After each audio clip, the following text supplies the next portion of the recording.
जी, अगर कल वाले क्वेश्चन में किसी का कोई क्यूरी वगैरह है तो वो डिस्कस कर लेते हैं। अदरवाइज हम अपना न्यू क्वेश्चन शुरू करेंगे और उससे स्टार्ट लेंगे। जी, अगर किसी का कोई क्वेश्चन या क्यूरी या किसी भी पॉइंट में कोई प्रॉब्लम है तो वो प्लीज़ शेयर करें। हम उसकी वो प्रॉब्लम डिस्कस करेंगे और नेक्स्ट न्यू करेंगे क्वेश्चन के।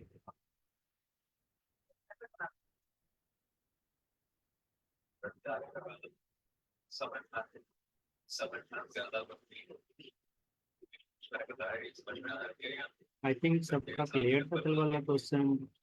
तो मैं नेक्स्ट शेयर करता हूँ।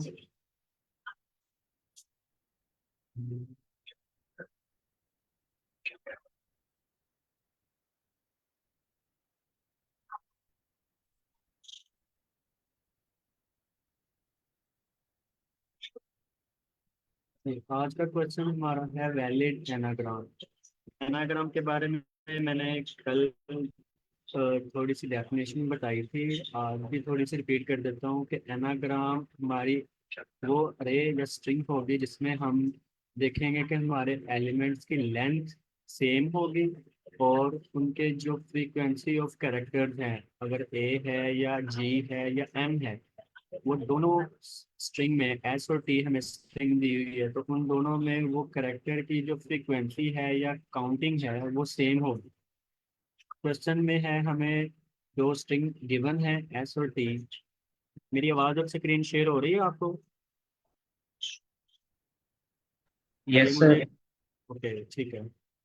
तो हमें दो स्ट्रिंग्स गिवन है एस और टी, हमें रिटर्न करना है ट्रू जब हमारा एनाग्राम ट्रू होगा। एनाग्राम कब ट्रू होगा? जब हमारे एस के एलिमेंट या एस के एलिमेंट या टी के एलिमेंट एक दूसरे में मौजूद हो। ठीक है।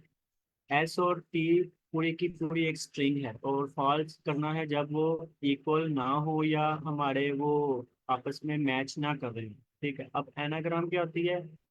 एक वर्ड होता है। ठीक है। एक वर्ड है या एक फ्रेज है, फ्रेज ऑफ यानी कि करेक्टर्स है। ठीक है, पूरे के पूरे वर्ड वो बना होता है रीअरेंजिंग, यानी कि एनाग्राम लिखा हुआ है। अब एनाग्राम में शुरू में ए है और यहाँ एन नाग्राम नाग्राम में शुरू में एन है, लेकिन लिखा उसमें भी एन है और इसमें भी एन है। नंबर ऑफ फ्रीक्वेंसी या नंबर ऑफ काउंटिंग एन की देखें दोनों में सेम है। तो यही बताया हुआ है एनाग्राम में कि हमारे जो कैरेक्टर या वर्ड है उनकी रीअरेंजिंग की हुई है लेकिन वो होंगे सेम।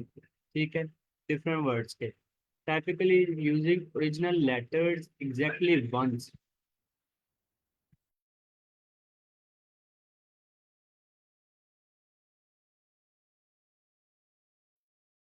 ठीक है, अब एग्जाम्पल वन में देखें कि हमारे पास एस स्ट्रिंग है और उसमें लिखा है पूरा एनाग्राम। एनाग्राम के अंदर आप ए की जो फ्रीक्वेंसी है वो काउंट करें तो वो है थ्री।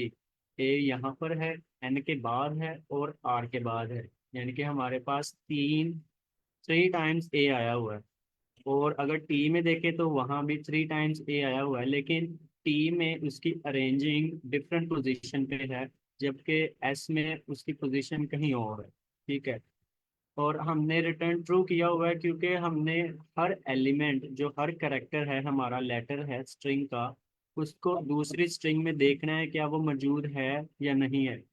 अगर मौजूद है और ये भी देखना है कि उसकी काउंटिंग जो पहली वाली में है क्या उतनी ही काउंटिंग उसकी दूसरी वाली में मौजूद है, तब हम ट्रू करेंगे, अदरवाइज हम फॉल्स कर देंगे। जैसे कि एग्जाम्पल टू में लिखा हुआ है रैश।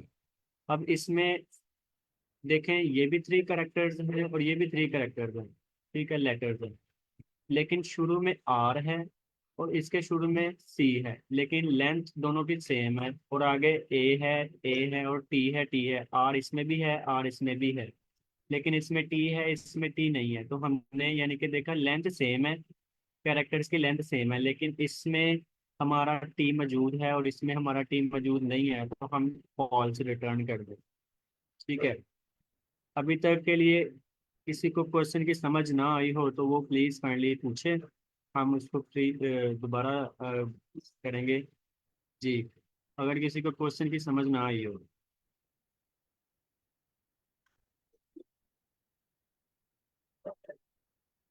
चैट में आप लिखने में कोई मसला नहीं है, लेकिन कोशिश किया करें कि आप अपने जो सेशन में हैं उसको ये भी बताया करें कि हम प्रेजेंट हैं, और बात कोशिश किया करें कि बात करने की, ठीक है। ओके, ठीक है। तो आगे यहाँ तक तो क्वेश्चन क्लियर है, ठीक है। अब मैं बताता हूँ कॉन्स्टेंट्स क्या होते हैं। कॉन्स्टेंट्स ये समझ लें कि ये कंडीशंस हैं, या ये इनको हम फॉलो अप करना होता है, ठीक है। अब देखना है कि हमारी लेंथ, जो एस की लेंथ है वो एक या एक से बड़ी होगी, और जो टी की लेंथ होगी, जो टी की लेंथ होगी वो हमारी 5 यानी कि करेक्टर्स की 10 की रेज 4 होगी। और एस और टी जो हमें मिलेंगे वो हमें लोअर केस लेटर्स में मिलेंगे, ठीक है। लोअर इंग्लिश लेटर्स में मिलेंगे। ये हमारी कॉन्स्टेंट्स है। अब फॉलो अप में ये है कि what if the input contain Unicode character. अगर क्या होगा कि हम यूनिकोड कैरेक्टर लें। यूनिकोड होता है कि हमारे जो आस्की कोड होता है, यूनिकोड जो हम लिखते हैं 97 का आई थिंक ए होता है, और स्मॉल ए आई थिंक, और 92 ऐसे फोन चलते रहते हैं आस्की कोड के मुताबिक। वो यूनिकोड कैरेक्टर्स होते हैं, इनके कोड्स हम लिखते हैं, नंबर लिखते हैं। How would you adopt your solution to such a case. आप इस केस में दो तरह के हैं कि हम इसको यूनिकोड से भी हल कर सकते हैं, अरे के साथ भी हल कर सकते हैं उसको। अलहदा अलहदा हम स्ट्रिंग के साथ भी कर सकते हैं, यानी कि लूप लगा के इसके ऊपर अलहदा लूप लगाएं, इसके ऊपर अलहदा लूप लगाएं, और दोनों को हम फिर एक इकट्ठी लूप लगाएं दोनों को मैच करने के लिए। फिर एक मेथड होगा कि हम सॉर्ट कर लेंगे, दोनों को सॉर्ट कर लेंगे, और सॉर्ट करने से हम कंपेयर कर लेंगे कि क्या इसमें वो एलिमेंट है, इसमें एलिमेंट है या नहीं है। तो मैं टॉपिक इसका बता देता हूँ कि ये हैश टेबल से लिया है, और स्ट्रिंग वाला है। स्ट्रिंग जैसे कि ऊपर ये बनी हुई है डबल कोट्स के अंदर, ठीक है। और ये सॉर्टिंग से भी होगा, यानी कि सॉर्टिंग का टॉपिक भी है ये, ठीक है। तो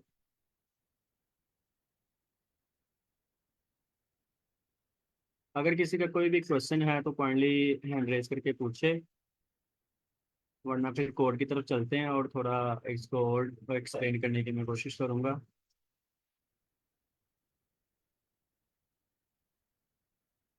जी, किसी का कोई क्वेश्चन नहीं है?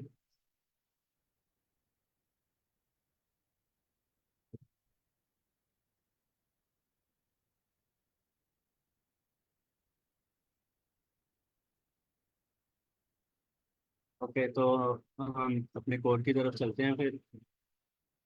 ये हमारा कल वाला ही क्वेश्चन है, तो इसमें मैंने थोड़ा सा कोड लिखा हुआ था। कोड में सबसे पहले मैंने लेंथ, यानी कि जैसे मैंने बताया कि हमने दोनों की लेंथ चेक करनी है। हम स्टार्ट ही लेंथ से करते हैं कि हमने एस और टी की लेंथ चेक करनी है। अगर लेंथ बराबर होगी तो हम कह सकते हैं कि वो एनाग्राम होगी एक 10% से, यानी कि 10% में कह देता हूँ। अगर लेंथ बराबर है तो हो सकता है कि उनकी जो कैरेक्टर्स और लेटर्स हैं या लेटर्स हैं सारे के सारे उसके स्ट्रिंग के अंदर, वो भी एक दूसरे से मैच करते होंगे। तो मैं कह देता हूँ कि मैंने लेंथ ऑफ एस निकाली है और लेंथ ऑफ टी निकाली है। अगर ये दोनों बराबर नहीं है तो वो मुझे फॉल्स कर दे। ये इतनी मैंने एक कंडीशन बना दी, यानी कि मैंने इतनी सी बना दिया कि अगर वो बराबर नहीं होंगी तो वो मुझे उसी वक्त फॉल्स कर दे। अगर बराबर हैं तो वो यहाँ से शुरू होगा। अब ये क्या है, ये हैश टेबल बन रहा है। हैश टेबल क्या है कि मैंने एस की एक डिक्शनरी बना दी है, यानी कि एस के अंदर एम्प्टी है, लेकिन डिक्शनरी उसकी कैसे बनेगी कि एस एक स्ट्रिंग है मेरी पूरी की पूरी। इसके अंदर मेरा ए कितनी बार आया है, 3 टाइम्स। जी, जी कितनी बार आया है, 1 टाइम। और आर मेरा है 1 टाइम। एम मेरा है 1 टाइम।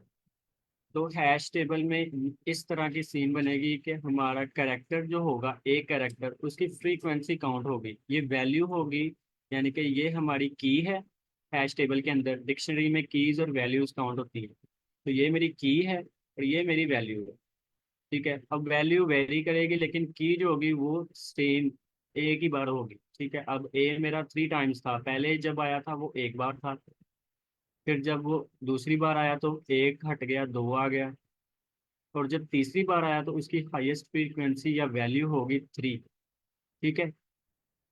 अगर किसी को अभी भी नहीं आई तो वो पूछ सकता है, और दौरान सेशन वो मुझसे पूछ सकता है, कोई मसला नहीं है। तो आप काइंडली अपना क्वेश्चन हैंड रेज करके पूछिएगा। तो इसी सेम से मैंने एस के जैसे ये हैश टेबल बनाया है या हैश मैप बनाया है, ये वाला एम्प्टी। इसमें जाके मेरी सारी की सारी ये वैल्यू एक एक करके जाके स्टोर होंगी। तो वैसे ही मैंने एम्प्टी टी का बना दिया है। अब मैं यहाँ से फॉर लूप चलाऊंगा एस के मुताबिक। ठीक है। तो यहाँ पर मेरा चल रहा है कि मैं से हर एलिमेंट पर असेस करूंगा एस के जो स्ट्रिंग है उस पे। ठीक है। अब मैं डिक्शनरी में जा रहा हूँ। डिक्शनरी में मैं कह रहा हूँ कि अगर मेरा आई डिक्शनरी में है तो क्या करे, उसमें ऐड कर दे, नहीं तो वो एक ही काउंट कर दे। ठीक है। और ये मैंने बना दी है अपनी एस के जरिए। एस की जो है मेरी डिक्शनरी। ठीक है। अब सेम एज इट इज मैं बनाऊंगा इसकी टी की। और j in T if j in T if.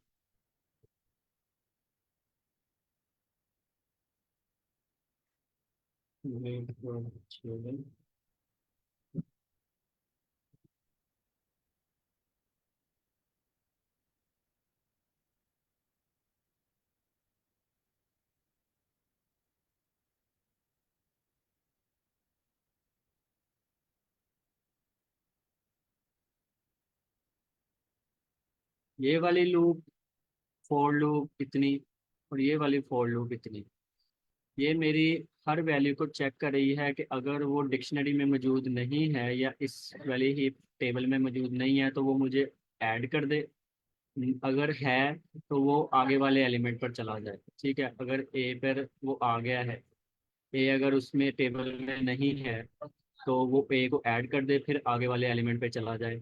अगर ये वाला एलिमेंट नहीं है, इसको ऐड कर दे, फिर आगे वाले एलिमेंट पे चला जाए। ऐसे वो उसको ऐड करता जा रहा है और आगे वाले एलिमेंट पे जा रहा है। ठीक है। सिर्फ उसकी वैल्यू और उस एलिमेंट को की वैल्यू को ऐड कर रहा है इस में।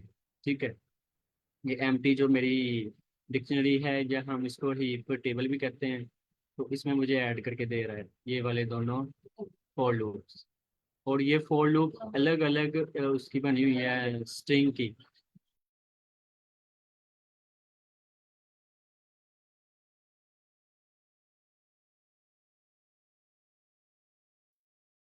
और ये दोनों इस अलग अलग स्ट्रिंग के ऊपर बनी है। तो मैं अब इनकी कंपैरिजन करूंगा, यानी कि दोनों को देखूंगा कि मेरा जो एस है या टी का एलिमेंट एस में मौजूद है तो वो मुझे क्या आउटपुट देगा, तो वो देखेंगे हम।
जी, तो मैंने ये लिखा है कि मैं अपने ये एस डिक्शनरी को मैं यानी कि फॉर लूप से शुरू कर रहा हूँ। तो मैंने कंडीशन ये बनाई है कि मैं जो टी के एलिमेंट्स हैं वो चेक कर रहा हूँ कि टी के जो एलिमेंट हैं और जो इसके हैं एस के, ये बराबर हैं या नहीं है। यहाँ पे इक्वल टू आएगा। बराबर हैं या नहीं है, नॉट इक्वल टू, यानी कि अगर बराबर नहीं है तो वो मुझे क्या रिटर्न कर देगा, false. Same as it is, जैसे हमने पहली कंडीशन में देखा था, अगर लेंथ सेम नहीं है तो मुझे फॉल्स रिटर्न कर दे। अब मैं क्या कर रहा हूँ, अब एलिमेंट को चेक कर रहा हूँ, अगर एलिमेंट नहीं है तो वो मुझे रिटर्न कर दे फॉल्स, अदरवाइज ओवरऑल वो मुझे रिटर्न कर देगा ट्रू।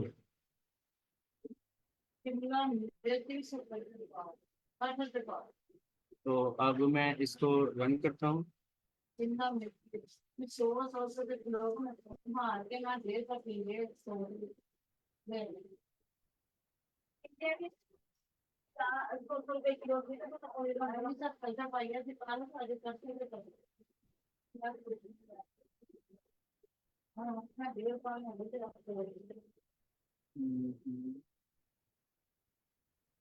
ये true है,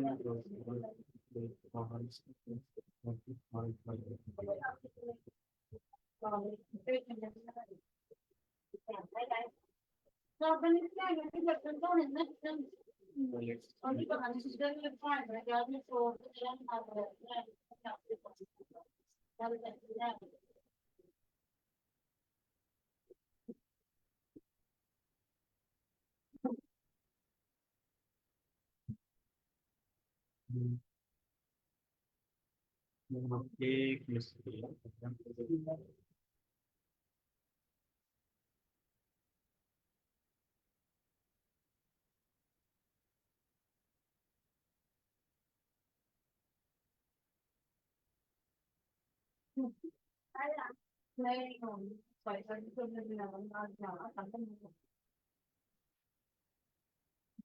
ठीक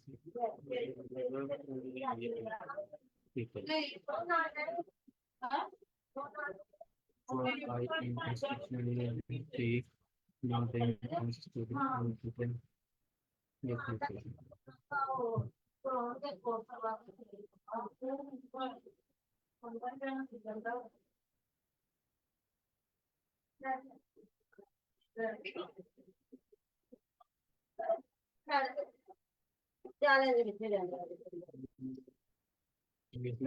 ओके।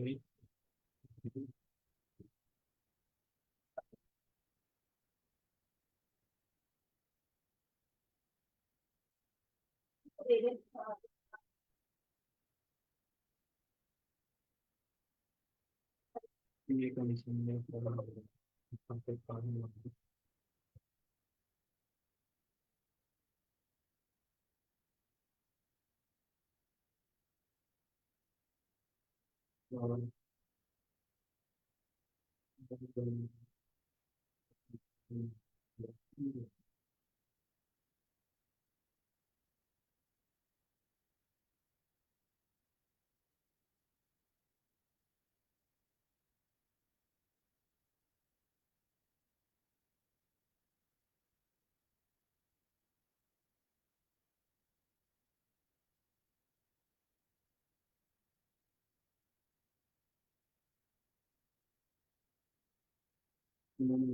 किया था, मतलब मुझे नहीं आ रहा था।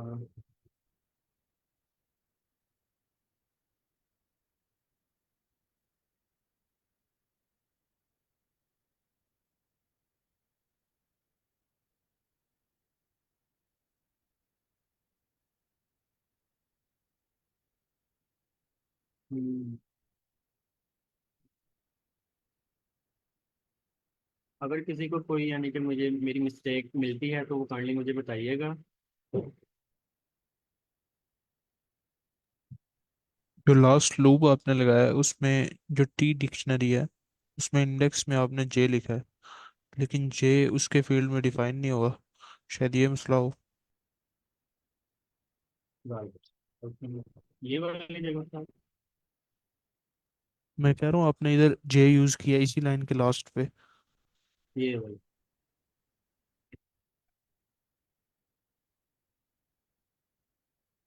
आपने एल्स में जे डिक्शनरी लिखा हुआ है। ओह सही सही सही। ये वाली चाहिए।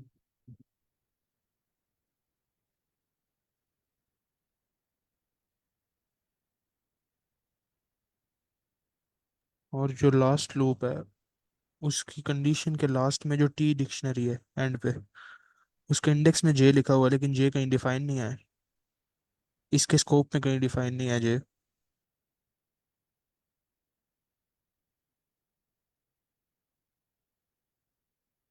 जी।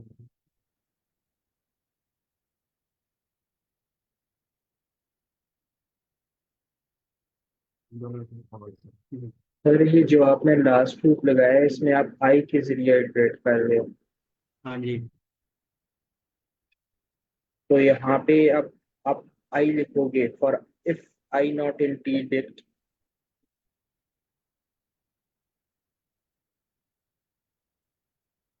आवाज़ कट गई आपकी, काइंडली आप दोबारा रिपीट करेंगे? वो आपसे कह रहे हैं कि लाइन नंबर 20 में आपने जहाँ टी डिक्शनरी के अंदर जे पास करवाया वहां पे आई पास करवाएं।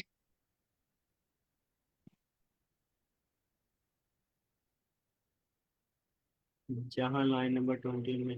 जी। इसी लाइन के लास्ट पे देखे ना, जो टी डिक्शनरी है उसमें आपने जे पास करवाया इंडेक्स पे। ये वाला हाँ जी। एलिमेंट। हाँ जी। इधर आई पास करें क्योंकि इसके स्कोप में जे कहीं डिफाइन नहीं है, शायद ये रीजन हो।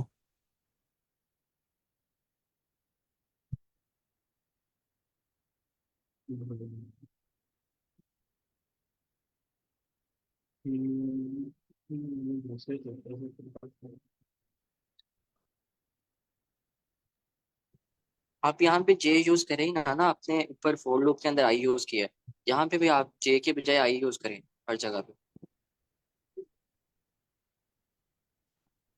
ओके, सही सही सही। ओके भाई, थैंक यू आप सबका पार्टिसिपेशन के लिए। तो अगर मेरे कोड की या मेरे एक्सप्लेनेशन की अभी भी किसी को क्लियर नहीं है तो वो काइंडली अपना क्वेरी शेयर करें, हम उसको भी डिस्कस करते हैं। और इसके अलावा इसका एक और मेथड है जो इस कोड जो हमारे पास ये 22 तक लाइन ऑफ कोड है, तो वो 22 से 4 और तो 5 लाइन ऑफ कोड हो जाएगा, जो इससे थोड़ा सा इजी होगा।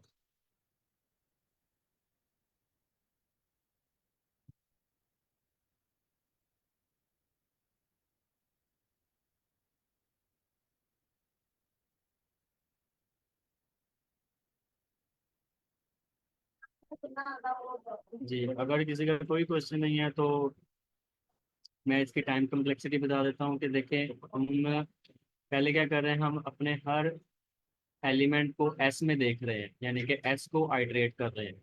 यहाँ पे हमारा क्या होगा? जी जी सुफियान सर।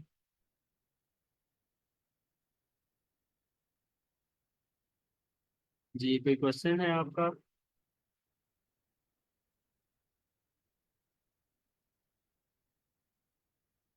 मेरी आवाज़ आ रही है आपको?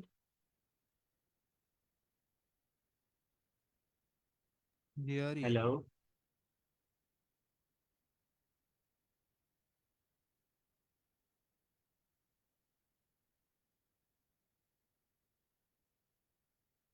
ओके। तो यहाँ पे सिंगल एस को हम आइटरेट कर रहे हैं, एस स्ट्रिंग को हर एलिमेंट पे, तो यहाँ पे हमारी जो टाइम कम्प्लेक्सिटी है ऑफ एन है, यानी कि हम हर एलिमेंट को असेस कर रहे हैं, हर एलिमेंट को देख रहे हैं।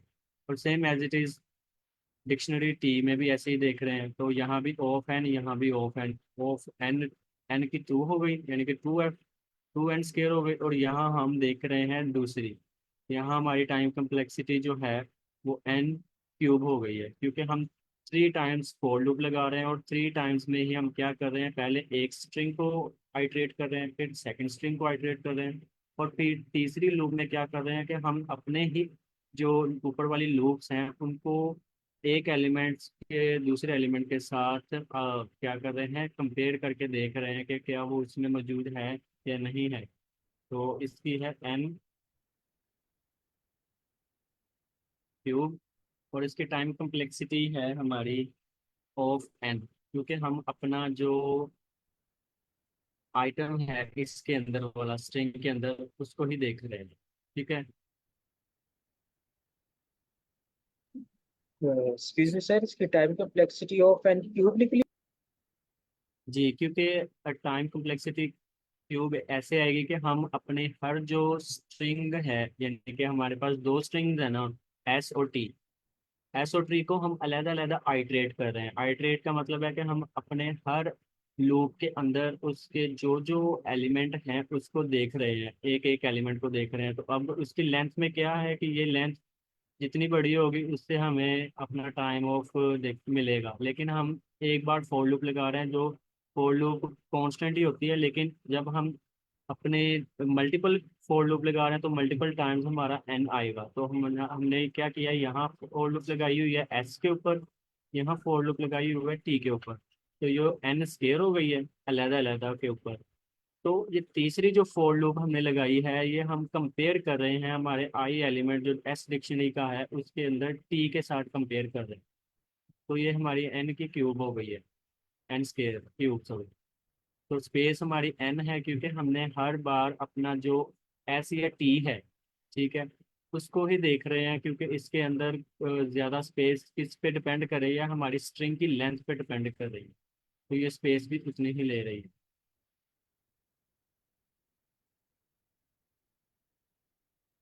सर अगर वो नेस्टेड लूप्स होते हैं ना तो उस केस में इनकी टाइम कॉम्प्लेक्सिटी जो है वो एन क्यूब बनती है। ओके। तो अगर ये लूप अलग अलग लगे हो ना तो इनको हम लोग एज ए सिंपल एन लेते हैं। लाइक यहाँ पे जो टाइम कॉम्प्लेक्सिटी बनेगी ना वो ओ ऑफ एन प्लस एन बनेगी। और एट द एंड जो ओवरऑल टाइम कॉम्प्लेक्सिटी बनेगी वो ओ ऑफ एन बनेगी। लेकिन यानी ये अगर आपने तीनों लूप्स नेस्टेड लिए होते तो फिर इस केस में ओ ऑफ एन क्यूब बनती। ओके, आप ये बता रहे हैं मुझे कि ऐसे आ रही है, ऐसे आ अब रही है। इस यस सर, अब इसका अब अगर आप लेंगे ना तो ओ ऑफ थ्री एन बनेगा।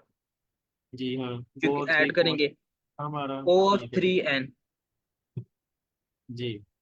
तो अब ये जो कांस्टेंट होता है इसको हम लोग रिमूव कर ठीक लेते है हैं और ठीक एट है। द एंड जो बचता है वही हमारी टाइम कॉम्प्लेक्सिटी बनती है। तो इस केस में हमारी जो टाइम कॉम्प्लेक्सिटी बनेगी वो ओ ऑफ एन ही बनेगी। Thank you sir. ओके ठीक है। Thank you for editing. मुझे यही था कि शायद मैं गलत हूँ, लेकिन आपने एडिटिंग किया है, बहुत अच्छा लगा। और इसके अलावा जो अगर किसी का कोई क्वेश्चन है इसके बारे में भी वो भी पूछ सकता है। और आपकी पार्टिसिपेशन का भी सर बहुत शुक्रिया। अ, जी, अगर किसी का कोई क्वेश्चन है तो प्लीज़ काइंडली पूछे। हमारे पास माशाल्लाह काफ़ी एजुकेटर्स हैं।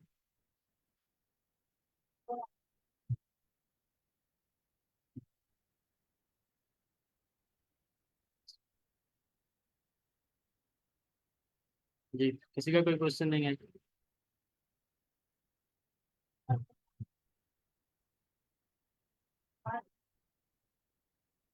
जैसे कि मैंने बताया कि इसके सेकंड अप्रोच भी है, तो हम सेकंड अप्रोच में क्या करेंगे, एस को सॉर्ट कर लेंगे, स्ट्रिंग को, और टी को सॉर्ट कर लेंगे।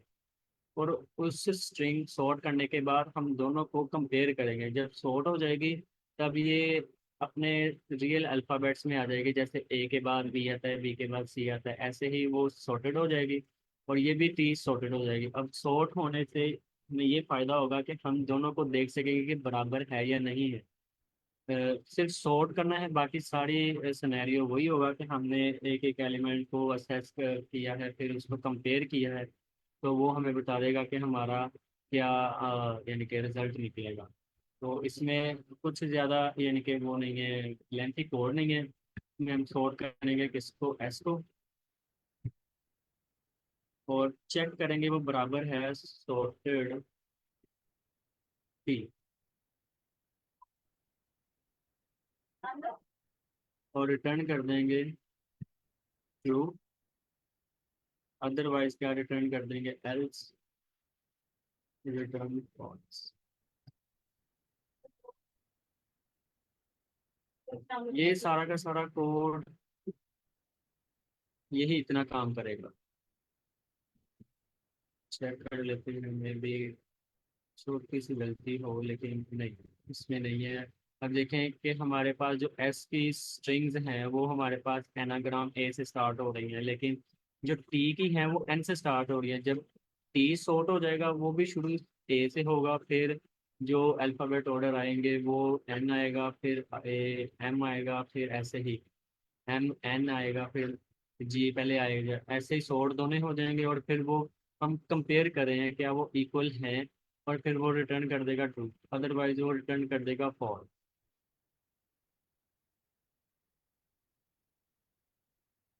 अगर किसी का कोई क्वेश्चन है तो वो पूछे।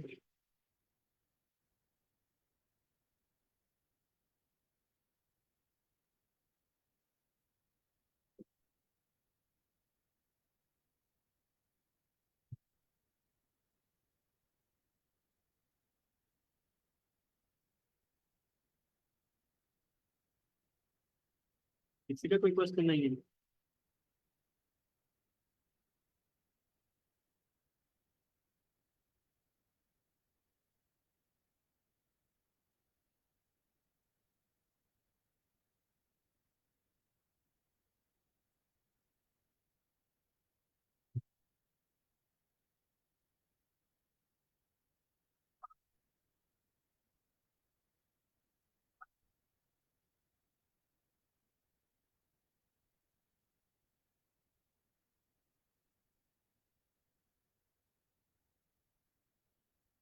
जी किसी का कोई क्वेश्चन नहीं है, तो मैं आपसे कोई एक और क्वेश्चन फिर डिस्कस करते हैं।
जी कोई क्वेश्चन रीड करना चाहेगा या स्टार्ट करें, फिर यही क्वेश्चन मैं रीड करता हूँ।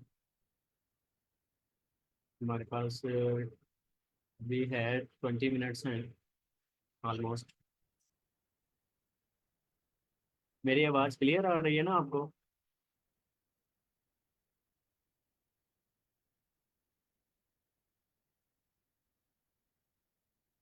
हेलो।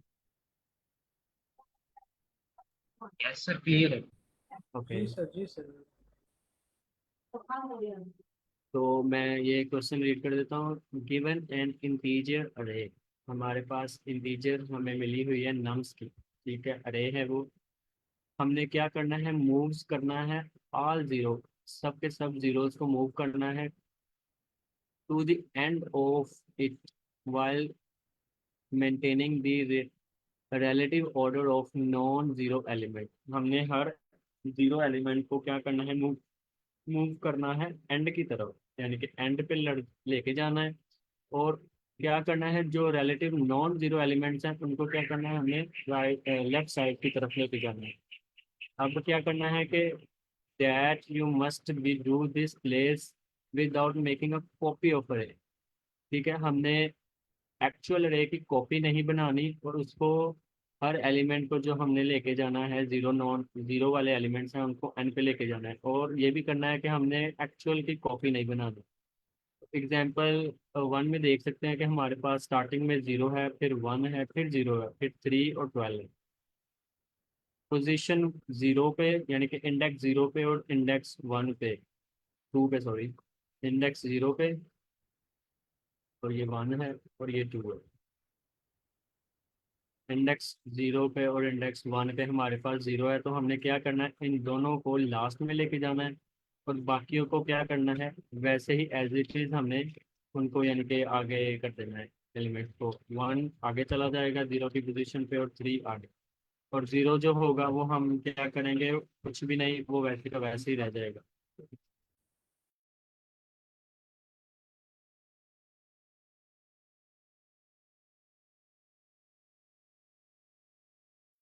तो इसकी अप्रोच की बात कर लेते हैं। अप्रोच ये है कि हमने सबसे पहले क्या करना है कि हमने अपना देखना है कि हमारे पास जीरो कहाँ कहाँ है या जीरो कितनी बार आए हैं एक नम्स के अंदर। ठीक है, यानी कि हमने काउंट कर लेना है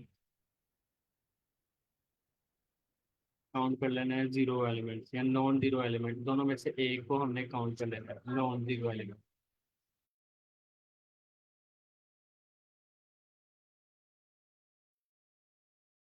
फिर फिर क्या करेंगे, हम अपने इस अरे के ऊपर पूरी की पूरी रेंज देखेंगे कि क्या रेंज है इसकी, और लेंथ देखेंगे कि लेंथ पूरी की पूरी देखेंगे, और हम देखेंगे कि कहाँ तक जाती है। हमने लेंथ देखनी है अपनी, इसकी नम्स की लेंथ।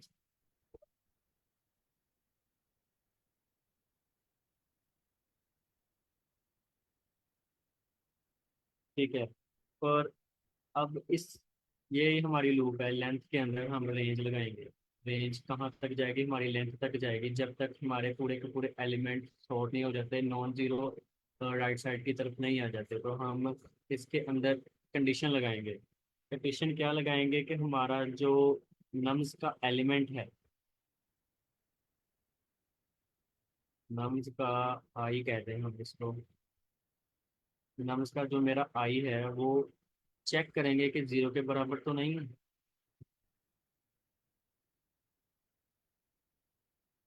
ये हमारी कंडीशन लगेगी इफ, या वैसे ही, हाँ कंडीशन इफ लगेगी, और फिर इसके बाद हम चेक करेंगे कि अगर तो वो जीरो एलिमेंट पोजीशन नहीं है, यानी कि मेरा एलिमेंट आ गया है 1 पर, ये मेरा वेरिएबल 1 पर है। अब ये देखिएगा कि मेरा जो एलिमेंट है, ये जो मेरा आई है 1 के ऊपर है, तो मैं देखूंगा ये जीरो के बराबर नहीं है, तो क्या करेगा वो इसको मूव कर देगा या इसको वैसे ही रहने देगा। ठीक है, अगर तो जीरो हुआ तो वो इसको मूव कर देगा, अगर वो जीरो नहीं है तो इसको उसी प्लेस पे रहने देगा। तो अ, ये तो अब लास्ट में क्या होगा कि, हम यहाँ पे करेंगे अपने जीरो को चेक करेंगे, अगर जीरो नहीं है तो वो वैसे ही रहेगा, अगर जीरो है तो वो इसको मूव कर देगा। ठीक है, नम्स के एलिमेंट को मूव कर देगा। फिर लास्ट में क्या करेंगे कि हम रिटर्न कर देंगे हमारा ट्रू, या रिटर्न कर देंगे हम अपनी पोजीशन की जो हमारा एलिमेंट है उसका, नम्स का। अगर किसी को कुछ समझ नहीं आई है तो वो पूछे। पानी कम है।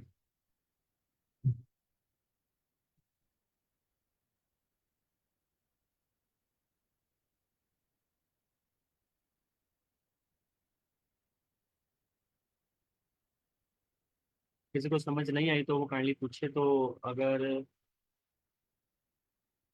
कुछ नहीं पूछना चाह रहा तो हम कोड की तरफ चलते हैं, तो होप्स ऑफ कोड के साथ उसको और क्लियर हो जाएगा, क्योंकि कोड्स को देखना और एक्सप्लेनेशन जो होती है उसको देखना ज़रा डिफरेंस होता है। और कोड सेक्शन, ओके। तो जैसे देखा हुआ है कि हमने जीरो को मूव करना है,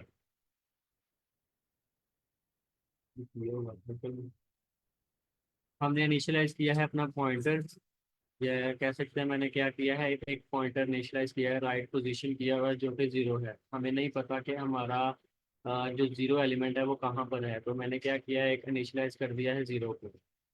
अब को रीड करना है पोजीशन को, जो रीड पोजीशन करेगा, ये मैं आई भी कर सकता हूँ, जे भी कर सकता हूँ, क्योंकि मैंने इस पोजीशन को जो रीड करना है वो मैंने अपने नम्स को देनी है, एलिमेंट्स। ये मेरा जो नम्स के अंदर एलिमेंट होगा वो है।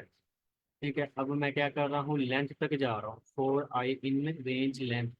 मैं पूरी की पूरी अपनी लेंथ की रेंज तक जाऊंगा, जहाँ तक मेरे एलिमेंट्स हैं वहां तक जाऊंगा। फिर क्या करूंगा कि मैंने चेक करना है कि वो बराबर है या नहीं, किसका एलिमेंट, मेरी नम्स का जो एलिमेंट है वो मेरा जीरो के बराबर है तो क्या करेगा, अगर जीरो के बराबर नहीं है, कंडीशन है नॉट इक्वल टू जीरो, अगर जीरो के बराबर नहीं है तो वो क्या करेगा, उसको रिप्लेस कर देगा किसके साथ, राइट पोजीशन, यानी कि मेरा जो काउंट वाला वेरिएबल है ये वाला, जैसे मैंने यहाँ बताया हुआ था आपको, ये वाला। तो वो क्या करेगा, इसको पोजीशन के साथ रिप्लेस कर देगा और आगे बढ़ जाएगा, राइट में एक आगे बढ़ जाएगा पोजीशन में एक, यानी कि आई जो है वो मेरा मूव कर जाएगा आगे की तरफ। और फिर वाइल लूप, ये वाइल लूप क्या करेगी कि मेरा जो राइट पोजीशन है उसकी लेंथ चेक करेगी, जो मैंने पोजीशन बनाई है ये चेंज की हुई है उसको चेक करेगी, लेंथ ऑफ नम्स उसी के साथ ये वाले, लेकिन रेंज नहीं है सिर्फ लेंथ ऑफ नम्स है। तो हमारे जो नम्स हैं जो मैंने राइट किए हैं वो इनिशियलाइज जीरो थे, अभी भी जीरो है, लेकिन मैं एक एक करके मूव करी जा रहा हूँ आगे की तरफ। और चेंज कहाँ हो रहे हैं, यहाँ पर मेरे आई जीरो से आई चेंज हो रहा है। ठीक है, एक जो नॉन जीरो एलिमेंट है और जीरो, जो जीरो एलिमेंट है, नॉन जीरो एलिमेंट एक तरफ चले जाएंगे और जीरो एलिमेंट एक तरफ चले जाएंगे, और ये राइट पोजीशन मेरी एक तरफ आगे को बढ़ती जाएगी। जी, अगर किसी को कुछ समझ ना आई हो तो वो पूछे, तो मैं ये रोड कोड रन करता हूँ। आई थिंक ये सर नीली किया हुआ था, जीरो वाले।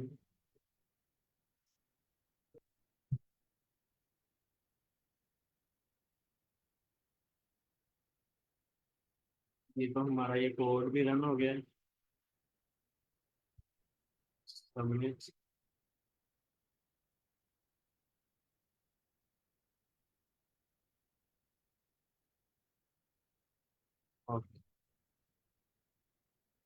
तो इसकी टाइम कम्प्लेक्सिटी देख लेते हैं कि हमारी इसकी टाइम कम्प्लेक्सिटी क्या होगी। तो ये जैसे कि हम देख रहे हैं कि फोर पे एक ही हम कर रहे हैं अपने एलिमेंट को असेस, तो यहाँ ऑफ एन है, और यहाँ हम सिर्फ पोजीशन चेंज कर रहे हैं एक एक एलिमेंट की। ठीक है, तो यहाँ भी अभी ऑफ एन है, लेकिन हमारी जो स्ट्रिंग है, जो सॉरी अरे है, उसके ऊपर डिपेंड है कि लेंथ कितनी है। ठीक है, ऑफ एन चल रही है, तो इसी के ऊपर ये राइट पोजीशन जो अभी ऑफ एन ही चल रही है ये अभी ऑफ एन ही रहेगी, क्योंकि हम अपनी एक जो नम्स है उसके ऊपर हर एलिमेंट को नहीं चेक करें, हम सिर्फ उस एलिमेंट को चेक करें हैं जो नॉट इक्वल टू जीरो है।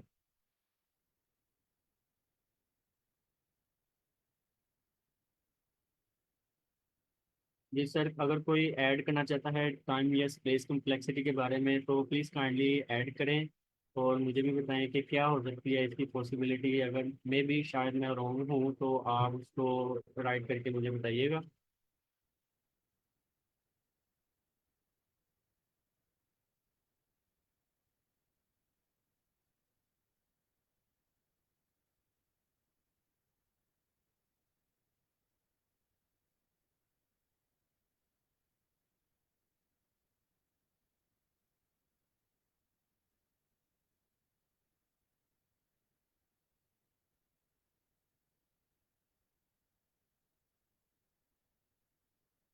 जी, एनीवन सर कोई ऐड करना चाहता है हमारा यानी कि टाइम कम्प्लेक्सिटी के बारे में या कोड के बारे में, या किसी क्वेश्चन के लाइन पे क्वेश्चन के किसी भी पॉइंट के ऊपर कुछ ऐड करना चाहता है या कुछ पूछना चाहता है तो काइंडली पूछे।